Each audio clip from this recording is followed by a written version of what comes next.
achei que a Ponte fez uma belíssima partida, viu, Edu? Haja vista que quando você for mostrar aí daqui a pouquinho, e eu convido a todos que estão nos ouvindo para que continuem aqui dentro do apito final sob o seu comando, quando você for mostrar aí o quadro, a defesa do jogo, você edita as principais defesas ocorridas para que a gente eleja aquela que foi a defesa do jogo, eu e o Gleger. E aí o nosso ouvinte vai perceber que o Pedrão trabalhou muito pouco. E quem mais trabalhou foi o Muralha. Então a Ponte fez 4 gols e o goleiro do Mirassol foi um dos personagens do jogo. Então isso, assim, de uma maneira bem simplista, mostra o futebol que a Ponte apresentou. Merece um puxão de orelha quando fez o 3º gol e deixou cair o disjuntor contra um time que estava virtualmente batido e que sabia que teria pouquíssimas possibilidades, mas a Ponte largou de mão o jogo, aí toma o 2º gol e tomou com tempo para que o Mirassol conseguisse, obviamente, chegar pelo menos ao empate, não é?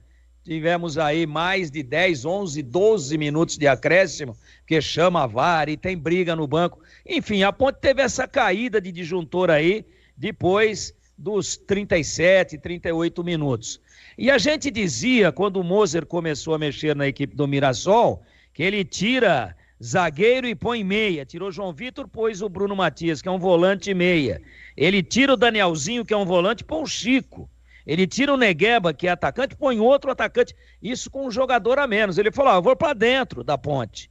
Seja o que Deus quiser. Tava 2-1, a Ponte tinha acabado de virar com um golaço, né?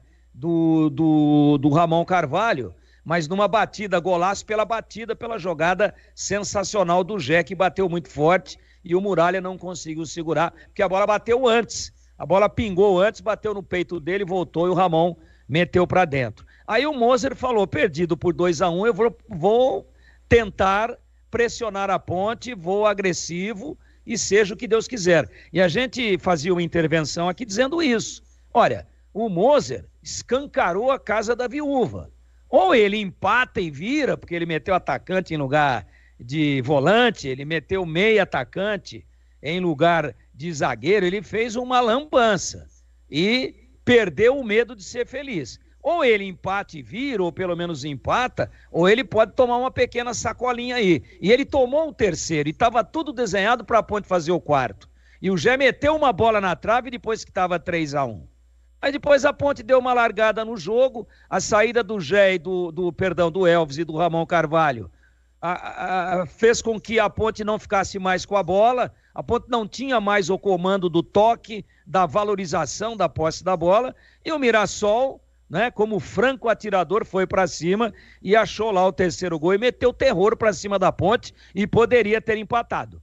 Então, um puxão de orelha nesse aspecto, mas na última bola do jogo, quem acaba errando o lançamento, um passe no meio do campo, foi o número 16, o Bruno Matias, que é esse volante /meia, ele deu um passe errado no meio de campo, e aí a defesa estava saindo, a bola foi servida para o Matheus Regis, que com muita tranquilidade fez o gol, e a Ponte matou na última bola do jogo 4-2. Fora essa quedinha de disjuntor que merece um puxão de orelha, uma belíssima partida da Ponte, que mereceu amplamente o resultado, seria um grande castigo se tivesse tomado o gol do empate, e que teve, para mim, alguns valores individuais que chamaram a atenção como grandes destaques. Mas eu elejo aqui previamente o Matheus Regis e fundamentalmente o Jé, grande partida dos dois atacantes da Ponte, meu queridíssimo Edu Pinheiro.